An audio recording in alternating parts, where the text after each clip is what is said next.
जी बिस्मिल्लाहिर्रहमानिर्रहीम। Dear students, अस्सलामु अलैकुम। जी, तो अभी हमारा पहला ही टॉपिक जो है वो चल रहा है। ये ज़रा बड़ा चैप्टर है। तो पार्टीज टू निगोशिएबल इंस्ट्रूमेंट में होल्डर और होल्डर इन ड्यू कोर्स के दरमियान हम डिफरेंस देखेंगे। ब्रीफली हमने स्टडी कर लिया हुआ है जी। Meaning, a person who legally obtains the negotiable instrument with his name and title on it to receive the payment from the parties liable। जी, बेशक उसके जिसके पास लीगली obtained पोजेशन है और वो एंटाइटल है फॉर पेमेंट, वो रिसीव तो कर सकता है पैसे, ठीक है, और उसके नाम पे भी हो सकता है। तो ये होल्डर है। मगर होल्डर इन ड्यू कोर्स कौन है? A person who acquires the negotiable instrument bonafide for some consideration, किसी कंसिडरेशन के अगेंस्ट उसने लिया हुआ है, whose payment is still due. अभी वो ड्यू है, वो ओवर ड्यू नहीं हुआ, ड्यू डेट में ले लिया हुआ है, उसके अगेंस्ट कंसिडरेशन दी हुई है, जबकि होल्डर ने कोई कंसिडरेशन नहीं दी हुई होती है, ठीक है, वो होल्डर इन ड्यू कोर्स नहीं होगा। जैसे पिछले वीडियो में जो जिसने चोरी किया उसने बेशक अपना नाम लिख लिया या बेरर था, ठीक है, तो वो पोजेशन में भी आ गया, वो आगे पेमेंट भी ले सकता है, पर वो होल्डर इन ड्यू कोर्स नहीं है, ईमानदार होल्डर नहीं है, वो बेईमान है। कंसिडरेशन, तो होल्डर के लिए कोई कंसिडरेशन नहीं है, जबकि होल्डर इन ड्यू कोर्स के लिए ज़रूरी है कि कंसिडरेशन हो, फिर होल्डर इन ड्यू कोर्स होगा। अब ये बहुत सारी चीज़ें चूंकि हमने दोनों को लहदा पढ़ लिया तो तकरीबन वही चीज़ें रिपीट हो रही होंगी। राइट टू सू, होल्डर जो है वो उसका कोई राइट टू सू नहीं है, वो तो है ही चोर, उसने चोरी का बिल लिया हुआ, उसका तो राइट नहीं है। जब वो होल्डर इन ड्यू कोर्स नहीं है तो वो कैसे किसी के ऊपर सूट कर सकता है कि मुझे पैसे दे, कोई कंसिडरेशन नहीं है उसके पास। May not sue all prior parties, वो किसी भी इससे पहले वाली किसी पार्टी के ऊपर सू नहीं कर सकता, केस नहीं कर सकता। जबकि he can, holder in due course जो है, he can sue all prior parties. ये पिछली एग्जांपल में जो शॉपकीपर था उससे पहले बेशक 5 जो है वो 4 या 5 इंडोर्सी थे, ट्रांसफरी थे, और उसका जो है वो ड्रॉर भी था। तो ऐसी सूरत में, या अगर वो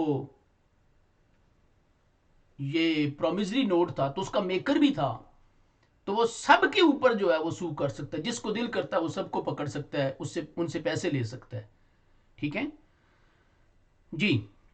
गुड फेथ, इंस्ट्रूमेंट मे और may not be obtained in good faith. ये इसका है कि गुड फेथ हो भी सकता है, नहीं भी हो सकता है, लेकिन कंसंट्रेशन नहीं है। Instrument must be obtained in good faith, इसको तो हर सूरत में गुड फेथ के साथ जो है वो ये लेना होगा, ठीक है जी। बेटर टाइटल, जाहिर है होल्डर का तो बेटर टाइटल नहीं है, उसका तो होल्डर इन ड्यू कोर्स जब नहीं है, उसके अगेंस्ट कोई कंसिडरेशन नहीं दी हुई है, तो वो गुड फेथ भी नहीं लिया होगा, तो उसका बेटर टाइटल नहीं है, उसका टाइटल जो है वो डिफेक्टिव टाइटल है। May not gate title free from defects, जबकि होल्डर इन ड्यू कोर्स जो है उसने गुड फेथ में चीज ली हुई है और उसने इसके अगेंस्ट कंसिडरेशन दी हुई है, सब चीजें उसने देख ली कि कंप्लीट है, विद इन ड्यू डेट उसने हासिल किया हुआ है और उसका पोजेसर भी है, तो इसका टाइटल जो है वो बेटर टाइटल होगा, get better title than that of the transfer. बेशक भी जिस पिछली एग्जांपल में चोर का टाइटल तो बेटर नहीं था, मगर उस शॉपकीपर का टाइटल बेटर टाइटल था जिसने इसको लिया against certain consideration. Maturity, can become holder, अब होल्डर जो है वो पोजेसर तो बन सकता है मैच्योरिटी से पहले भी और बाद में भी, लेकिन होल्डर इन ड्यू कोर्स जो है उसके लिए जरूरी है कि before the maturity of the instrument वो उसको लेना होगा। कैन बिकम होल्डर बिफोर और after the maturity of the negotiable instrument. तो बिफोर एंड आफ्टर दोनों सूरतों में, मैच्योरिटी से पहले भी और बाद में भी होल्डर तो बन सकता है। लेकिन holder in due course, a person can become holder in due course only before the maturity of the negotiable instrument. तो ये बिफोर मैच्योरिटी, मैच्योरिटी से पहले, जब बिल मैच्योर हो गया, तो नोट मैच्योर हो गया, चेक मैच्योर हो गया, उसके बाद जो है ये नहीं हो सकता है, वो ट्रांसफर नहीं हो सकता। द टर्म मटीरियल ऑल्ट्रेशन भी हम पहले पढ़ चुके हैं। Material alteration, alteration mean change, ठीक है।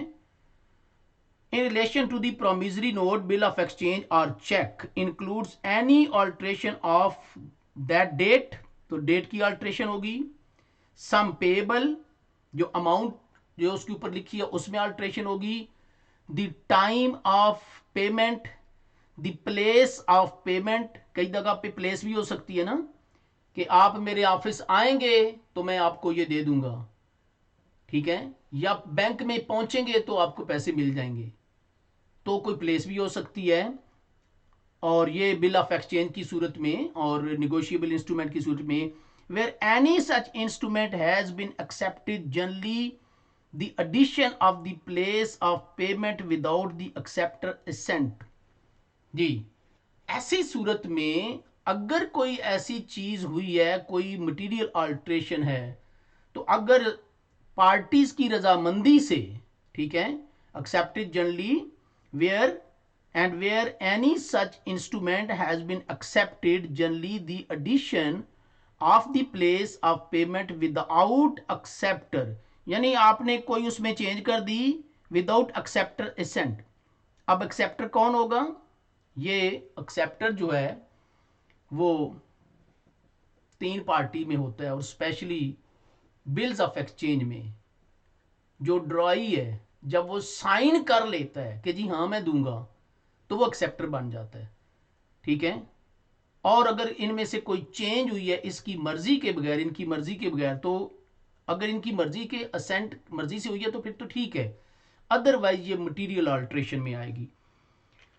जी, अब हम आते हैं जी एंडोर्समेंट क्या चीज है। एंडोर्समेंट इनफैक्ट साइन करना है, अप्रूव करना, साइन करना, सिग्नेचर करना।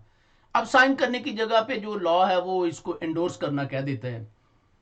व्हेन द मेकर और holder of the negotiable instrument signs the same, otherwise than as such maker. अब मेकर जो है वो तो इस बिल का बनाने वाला है, ठीक है, और holder of the negotiable instrument, और होल्डर जो है वो जिसको बिल बना के दिया गया हुआ है, ठीक है, साइंस द सेम, उसको साइन कर देता है। Otherwise than such as maker. अब ये यानी इस अगर हम मेकर को छोड़ दें, ये मेकर को, तो ये इनफैक्ट ये बन जाएगी। अच्छा, इसमें ये आर को भी ले लेते हैं,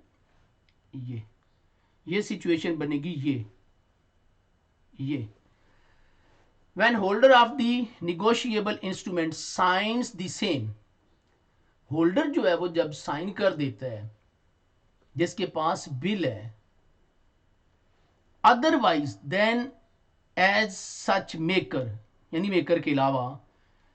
अब जो मेकर है वो निगोशिएट नहीं करता, वो मेकर है, उसने बनाया है। लेकिन जो होल्डर है जिसने इसको लिया है, वो आगे फर्दर इंडोर्स कर सकता है। जैसे साद ने एक इंस्ट्रूमेंट मेक किया है, बनाया है, और उसने दे दिया है ए को। अब ए ये कर सकता है कि ए अपनी जगह पे साइन कर दे तो बी को दे दे, तो ए ने बेसिकली इंडोर्स किया, ठीक है। इंडोर्स किसने किया? ए ने किया, मेकर ने नहीं किया है जी। For the purpose of negotiation, तो इसने इंडोर्स करके ट्रांसफर कर दिया, निगोशिएट कर दिया, इसको हम कहते हैं निगोशिएशन। तो ए को जब बिल मिल गया तो इसने आगे निगोशिएट किया। निगोशिएट साध ने नहीं किया, ये तो इसने तो पेमेंट करनी थी, ये तो मेकर था। ए ने निगोशिएट किया कि ए ने अपनी जगह पे किसी और को दे दिया उसकी जिसकी उसने पेमेंट करनी थी, तो निगोशिएट किया ए ने इनफैक्ट, तो इसने इंडोर्स किया, ठीक है। For the purpose of negotiation on the back or face, ये on the back or face or a slip of paper annex to it thereto, ये इस इंस्ट्रूमेंट के ए बैक के ऊपर भी साइन कर सकता है, फेस सामने भी साइन कर सकता है, ये भी कर सकता है कि कोई पेपर अटैच कर दे, slip of paper annex to it, उसके साथ अटैच कर दे, or so signs for the same purpose a stamp paper, या ये भी कर सकता है कि वो स्टाम्प पेपर जो है वो साथ अटैच कर दे, intended to be completed as negotiable instrument, he is said to endorse the same and is called the endorser। तो फिर हम ये कहेंगे कि ए ने इसको इंडोर्स कर दिया और इसको हम इंडोर्सर कहेंगे, तो ए को हम क्या कहेंगे, इंडोर्सर कहेंगे, ठीक है, या ट्रांसफरर भी कह सकते हैं, लेकिन मेन जो वर्ड है वो इंडोर्सर होता है। और बी जो है अब इंडोर्सी है, तो ए जो है ये एंडोर्सर है, एंडोर्सर, और बी जो है ये इंडोर्सी है, तो ये ए तो ये साथ तो हुआ मेकर, ये साथ मेकर है, और ये हुआ एंडोर्सी, ठीक है जी। तो जो मेकर है वो एंडोर्स नहीं करता है, बल्कि जो पोजेसर होगा जिसने ये लिया ए, वो होल्डर होगा, वो इंडोर्समेंट कर सकता है जी। अब ये भी हो सकता है कि ए से बी, बी से सी, सी से डी और डी से आगे फिर ये अगर साथ के पास आ जाए तो फिर ये बिल जो है वो खत्म हो जाता है। उस बिल को अगर अब साथ ने चलाना तो एज एन एंडोर्सर अब इसको दोबारा साइन करने पड़ेंगे, ठीक है। तो इस वजह से मेकर जो है वो इंडोर्समेंट नहीं करता है। हाँ, दोबारा जब इसके पास बिल आ जाए तो वो ये पॉसिबल है कि वो इसको अब इंडोर्स कर सकता है और उसको दोबारा फिर साइन करनी होगी। एसेंशियल ऑफ वैलिड इंडोर्समेंट, अब एंडोर्समेंट कौन कर सकता है, उसके क्या क्या एसेंशियल है। It must be on endorsement itself, if no space, it must be on instrument itself, ये इंस्ट्रूमेंट के ऊपर होना चाहिए। If no space is left, A से बी, बी से सी, सी से डी, कई लोगों को ये बिल निगोशिएट हुआ, ट्रांसफर हुआ, तो हर एक ने साइन करने हैं, पता चला कि जगह नहीं बची है। If no space is left on the back of the endorsement, अगर तो पहले तो फ्रंट के ऊपर साइन करें, अगर स्पेस नहीं बची तो फिर वो on the back of the endorsement sign कर दें। फर्दर एंडोर्समेंट और साइन ऑन द स्लिप, ये ऊपर बातें की गई हैं, सिर्फ यह है कि ये तरतीब थोड़ी सी आई कैप ने ये उलट दी हुई है इधर, यानी फेस पहले होना चाहिए था, तो उसके बाद जो है ये इसको अगर हम देखें तो ये तरतीब यूं होनी चाहिए थी, ऊपर जो डेफिनेशन है ना, फेस पहले होना चाहिए था, पहले फेस के ऊपर करे ये, फिर उसकी बैक के ऊपर करे ये, और फिर अगर वो भी नहीं बचता है तो फिर पेपर एनेक्स कर दे, अटैच कर दे ये, और या फिर स्टैम्प पेपर भी हो सकता है, तो ये तरतीब यूं होना चाहिए जी। तो इधर तरतीब ठीक दी हुई है, on endorse instrument itself, instrument के ऊपर, back of the endorsement, further endorsement और sign on the slip of paper attach to, तो तीसरी एंडोर्समेंट जो है साइन ऑन द स्लिप, तीसरी इसके ऊपर भी हो सकती है या उसकी जगह पे स्टैम्प पेपर भी हो सकता है। It must be signed by endorser for purpose of negotiation, अब जब एंडोर्सर जैसे ए ने एंडोर्स कर दिया तो ये निगोशिएट कर दिया, बिल निगोशिएट हो गया, ट्रांसफर हो गया। अब ए से ये तमाम ये जो कागज था तमाम इसकी विद मनी ट्रांसफर, ये तमाम राइट्स के साथ ये ट्रांसफर हो गया और ये बन गया होल्डर इन ड्यू कोर्स, ठीक हो गया जी। जी, तो endorser it must be signed by the endorser for purpose of negotiation, तो ये निगोशिएशन हो गया। आप no particular form of word is necessary for endorsement, कोई किसी तरह के पर्टिकुलर फॉर्म के जी मैं ये आगे इसको दे रहा हूं या लिख रहा हूं, नहीं, आपने सिग्नेचर कर दिए, बी का नाम लिख दिया, एंडोर्समेंट हो गई जी। It must be completed by the delivery of the instrument, जी। तो ये आपने साइन कर दिए, इंडोर्समेंट कर दी, साथ डिलीवरी कर दी, ठीक है, तो उसको बाकायदा जो हैंड ओवर कर दिया, तो ये इंडोर्समेंट होगी। Negotiation by endorsement must be of the entire instrument. ये निगोशिएशन जो होगी, जो ट्रांसफर ऑफ बिल होगी या ये इंस्ट्रूमेंट होगी, वो इंटायर बिल की होगी। ये नहीं है कि 1 लाख का बिल था तो आप कहेंगे जी इसमें 40,000 जो है वो मैं इंडोर्स कर देता हूं तो बाकी नहीं करता हूं। पूरी इंटायर इंस्ट्रूमेंट होगा, फुल जो उसकी वैल्यू होगी उसके साथ होगा जी। निगोशिएशन, चलें जी, ये लास्ट पार्ट हमारा रह गया हुआ है, इंशाल्लाह ये कंप्लीट हो जाएगा। निगोशिएशन क्या? Negotiation in transfer. When a promissory note, bill of exchange or check is transferred free from defects to any person, free from defect, transferred free from defects to any person so as to constitute that person the holder of it, the instrument is said to be negotiated. तो free from all defects mean holder in due course होगा ये, तो इसको हम कहेंगे कि वो negotiation हो गया, वो ट्रांसफर हो गया, ठीक है। So when a promissory note, bill of exchange or check is transferred free from all defects to any person so as to constitute that person the holder of it, तो फिर वो पर्सन जो है वो होल्डर ऑफ इट, उसका holder होगा।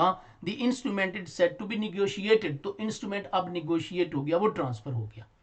इस transfer को हम लॉ की लैंग्वेज में निगोशिएशन बोलते हैं।